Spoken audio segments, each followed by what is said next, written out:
It's Pastor Rocky Randall. I'm going to make this one final video on this subject. I said I might make another one. I wasn't sure, but kind of wanted to see how a couple things played out, I guess you could say, in this whole ordeal. And I've got actually a little bit of a different take on this. Like I'm watching other pastors who feel it necessary to come out and talk about Pastor Anderson and the new IFB, but actually that's not what most people are talking about. Most people are, and again, like I said in one of the other videos, this is not about teams. You have, are you on the new IFB or the old IFB? Are you on the new IFB or the new IFB haters club? Are you on this side or that side? And I was like, this is not the issue that we're talking about. And so, a lot of people are asking, like, what about Pastor so-and-so? Like, is he still a new IFB? What about Pastor so-and-so? And like, this has been my position from the very beginning. And I even remember Pastor Anderson saying this in the beginning, like, there is no new IFB. Like, it shouldn't even be a new IFB. He's like, eventually the new will drop off because, it won't be new anymore. And it's just the independent fundamental Baptists. There should be some variances between them, and this is why I always said, like, the new IFB, it's going to look like a denomination at best or a cult at worst. And everybody was calling it a cult, and I didn't want to believe that. Like, I wanted to believe. In fact, when some people started leaving, I was like, actually, this is probably the best thing that could happen for the new IFB because of the fact that all these independent churches are leaving, saying, hey, we're going the exact same direction, but we're still teaching some of these good biblical doctrines that we've learned and we've come to know. And I thought that was the best thing that could happen. And honestly, this is why I never wanted to join the movement, if you call it that. Obviously, I crossed paths a little bit, and I had friends, and I preached and had others come down and preach, which doesn't make a person new IFB. Even sharing the beliefs don't make them new IFB. The new IFB became this movement, or like I said, kind of like a denomination. And it's got to the point now where I don't even want to call it the new IFB. I want to just, the new FB, because the independent is like pretty much gone. And so I don't make this video out of hatred or anything like this, but my perspective on this whole situation is, everybody wants to say, are you with the new IFB? Or are you against the new IFB? Like, this isn't about what group that you're in. This is about the spirit and the fruit of a certain ministry that has impacted a lot of people in your churches and in their churches, and in Faithful Word Baptist Church, of course. And so by even bringing this to pass, like, I didn't want to necessarily get into what Faithful Word needs to do because that's their own business. They're an independent church. I was concerned more about the people that I'm influencing in my church, and you know what I mean by my church. It's not like I possess it, but my church, like my family or my wife. I'm just talking about familiarity, and I'm more concerned about those people, and then some of the social media friends and stuff like that had just kind of wondered, like, what's going on, and what my thoughts are on this. So back to this topic of this current scandal, if you will. And so, as most people listening to this, because if you're not, then if you don't know the situation, this probably hasn't been of any interest to you. I hope not. But 4 videos have come out from Pastor Anderson's oldest children. Okay, and one of them is a minor for a few more months or something like that, and she's run away, and in this big dramatic situation. And all 4 of them are confirming stories that, if you don't mind me saying it this way, they suggest that there has been spousal abuse and child abuse in the home. They say, like, why would you say suggest? In another video I made, I was like, hey, I'm not necessarily saying to not spank your kid with an extension cord. And somebody's like, well, why aren't you saying that? Like, you should be saying that. Why aren't you saying that Miriam should be, out of the house for safety, and why aren't you sending her money? Like, some people are really big on, like, you should be supporting them, and why aren't you willing to take these other kids underhand? Okay, now here's my point in this, and this is what's not going to be popular. Okay, again, you want to make it about teams. You want to make it about, I side with the victims, I side with this person, and you want to make this a situation. And that's fine. Like, there's a place for that. Somebody has to do that. I feel like, there's family members, there's church members, there's probably plenty of people involved in the situation that everybody doesn't have to find a way to get involved in it. But here's my take, and this has been my position since the first video that I made, while things were still kind of unfolding and showing. This is what I want everybody who listens to this, especially pastors or influential people from, that somehow been influenced by the new NIFB and Pastor Anderson.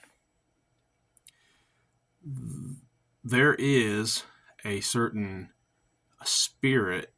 I was talking about the red flags, about this attitude, the spirit of anger, hatred, not controlling the tongue.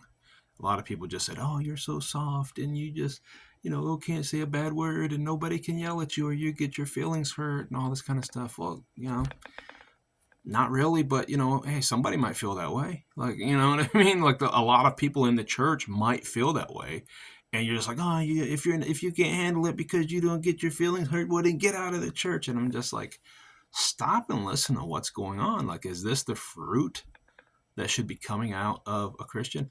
And a lot of the preaching that I hear from new IFB churches has to do with, like, "Oh, you shouldn't be listening to this, you shouldn't be doing this," and I agree with a lot of what's being said about that. You shouldn't overeat. You know what I mean? Like, one of the son's videos, he was just like how much he hates obese people, and I'm not a little guy, but I'm not taking this personal. I'm just saying, I hate obese people and all this kind of stuff. And it shows that they don't have any self-control, and they don't have any temperance, because they can't stop eating and all this stuff. While he, by the way, was drinking a Dr. Pepper, which, if you're gonna go off of this, and so, like, just because one person is thinner than another person or whatever. But here's the problem, is that was all outward appearance. That was all about, you shouldn't be taking this in, you shouldn't be doing this. But the Bible says that it's not what goes into a man that defiles him, but it's what comes out of him that defiles him. Okay. And so you should be able to listen to somebody, and out of the abundance of the heart, the mouth speaketh. You should see what's coming out of the mouth and understand, well, there's something going on in the heart.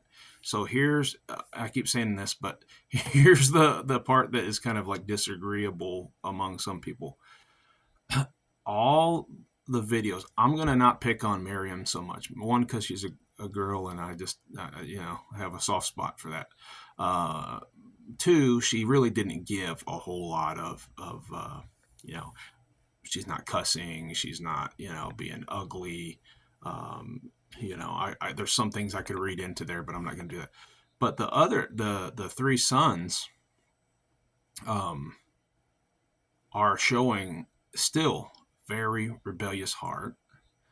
They're showing a lot of pride, and I know they keep saying their dad's a narcissist and all that stuff, but come on, when you're talking about, I several times, like, I can bench more than he can squat, and I'm just a lot bigger than him, and all this kind of stuff, and that's because I'm better than you, I'm smarter than you, I'm more intellectual than you. That's the stuff that's coming out of their mouth, and everybody's like, "Oh no, these poor abused kids." Like, these are adults, and I'm not saying abuse is right. I'm not saying, that's not what I'm talking about. But these are adults, and you could say the same thing about the ones that you're accusing, about Pastor Anderson. It's just like, "Oh, well, you don't understand. They had a bad upbringing," which I don't think that he did, but I'm just saying, like, and that's why he's got anger issues, and that's why he's got this or that. No, we are all responsible for our own actions.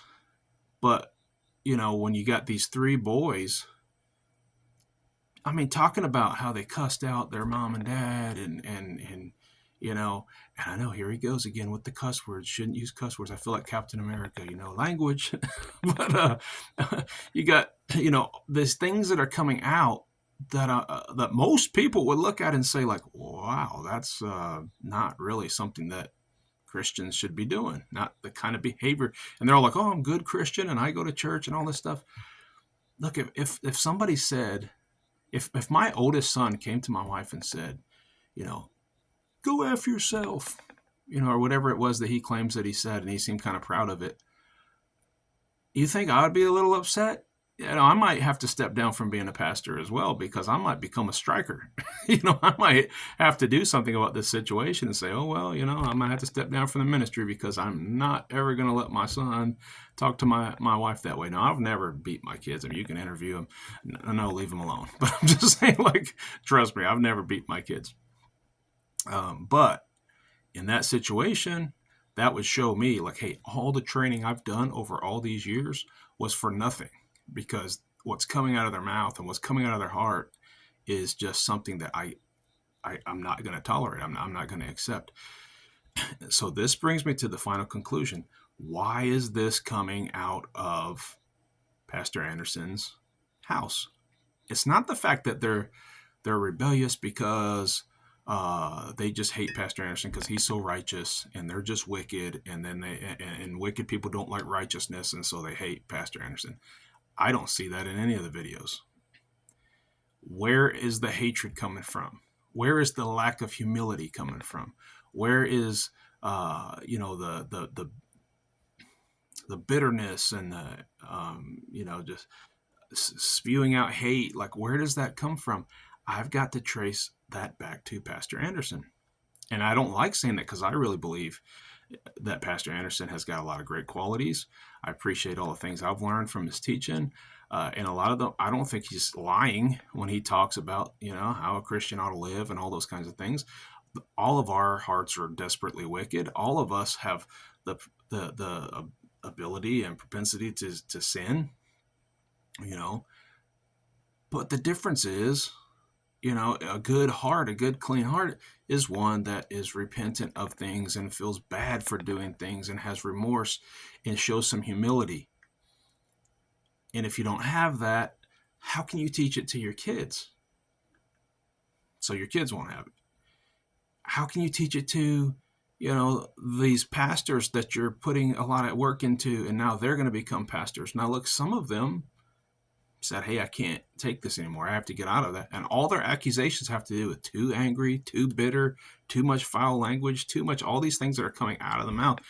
And so they left, because they had clear conscience and a good heart. And they said, I can't take this anymore. There are other ones holding on that are acting exactly like Pastor Anderson does, to the point that, I kid you not, I was listening. My wife was listening to one pastor, Pastor Berzins, got a name called. Like, I loved his message, and he didn't say anything that I disagree with that I can think of. But halfway through, I was like, wow, this is really surprising to me, because I didn't know that Brother Shelley, this doesn't sound like a message that Brother Shelley would preach. My wife was like, what are you talking about? This is Berzins, okay? Because we're kind of keeping up with different things. I know it's probably gossip and stuff like that, but it's really not. I kind of want to know the hearts of these people and see what's going on. I'm not going to say some of it's not carnal, but and I thought that it was Shelley. And what's funny about that is, maybe a year ago, I was listening to one of Pastor Anderson's sermons off of his the website. Just goes straight from his page, and so I just expected that he's preaching. And I listened to half of a message, and I was like, man, Pastor Anderson has a cold or something like that. And then all of a sudden I realized it wasn't Pastor Anderson, it was Pastor Shelley. And so, interestingly, their mannerisms were the same, they talked the same, and all that, which makes sense, because you follow your leader, and you tend to emulate your leadership. And so, and I'm not saying they all, are exact clones or something like that, but I'm saying that's fruit, okay? I don't know anything about Faithful Word Baptist Church. I know a few people that are members there or were members there, and the ones that I've met, like, they seem to have a good heart. But I see a lot of stuff coming out of there, like comments online and people talking, and I'm just like, you know what? I mean, it's their fault because, like, we're all responsible for our own actions, but I can't fully blame them because, where are they getting this teaching? Why do they think it's okay to talk like that? Why are they so hateful? Because nobody's demonstrated to them anything different. And I think, I think this is a possibility. Now, I don't, forgive me if you go to Faithful Word or you follow Pastor Anderson, and I'm way offline here. But I think that majority of the people who follow Pastor Anderson did not have a good upbringing. Maybe they didn't have a strong father figure in their life. And they've been very influenced in this man who shows a lot of, leadership skills, and he's very, he's got a big family. He comes across as very loving to his family, and he comes across as somebody who, is not going to let anything happen to them, and all these kinds of things on the outside that they're just like, man, I want that in my life. I want to learn how to be like that. Women who didn't have a good father, they want their husband to be like that because that's what they wanted their father to be like. And I think that they see some good things there. But then, unfortunately, I feel like it's not a very good father figure after all. And unfortunately, and I hate to say it, it sounds so awful to say about another person, but this is just where we are right now. The fruit that's coming from him, who otherwise is a good preacher, a good teacher. You say, well, then he's qualified to be a pastor, right? No, being a good teacher and a good preacher isn't what qualifies you to be a pastor. Solomon was, even in the end of in chapter 12 of Ecclesiastes, it says, like, even though he was still a good preacher and he taught lots of wisdom and all this stuff, but the man had 1,000 women, and he made idol altars unto their false gods and all this kind of stuff. He certainly wasn't qualified to be a pastor. So he was a king. That's not the same as a pastor. David, you could say, like, oh, David was a good man. He's a good example for pastors and all this stuff. Yeah, but David was an adulterer and he a murderer. And he had lots of other problems. But you know why God found him to be a man after his own heart? Because he was humble and he loved God, and he was sorry whenever he realized that he was at fault. Even whenever his sons, his long hair, rebellious son, went up against him, he was sorrowful. He just couldn't take it. And he kind of lived out, for a little while, he lived out some depression. And his men had to tell him, hey, you need to do something. You're the king. You need to. No, he's at a point in his life where his kids are rebelling against him, and he's just like, oh, what have I done wrong? Which, by the way, the Bible tells what he did wrong. He let his daughter be abused by her half brother, and then didn't do anything when his son was, going to take vengeance on him, and all these things happen. I can't imagine he didn't think, oh, this is it, and probably I'm getting what I deserve because of sins in my life. And then you read the next chapter, Shimei is trying to throw stones at him, and his his servants are going to go take action. Who's this guy? What's he doing? And he's like, hey, let him be. Maybe God will bless me for this because I deserve it. That's humility. And I don't see that demonstrated in Pastor Anderson or the fruit of the work that he started. Have a lot of people gotten saved? Yes, praise the Lord for that. Have a lot of people learned good doctrine? Yes, praise the Lord for that. But they didn't need Pastor Anderson to be their pastor to do that.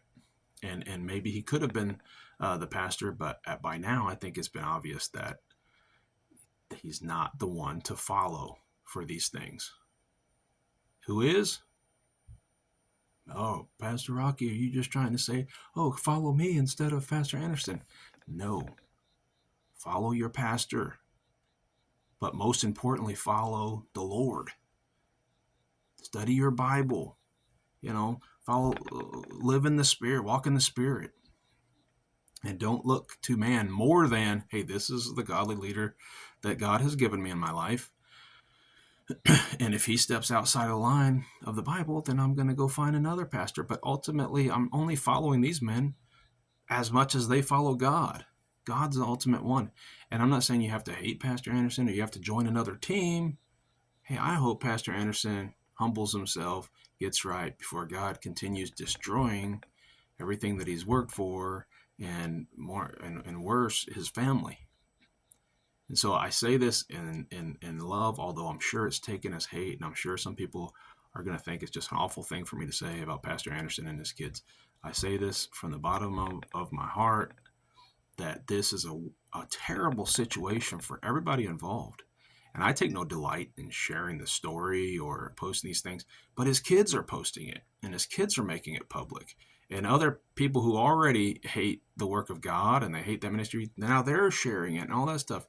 And so it's time to say, like, I'm not going to go jump on the bandwagon and follow all those people that are sharing this gossip, but I'm going to say, hey, now that everybody knows, let's get down to the heart of the problem. And the heart of the problem is the heart.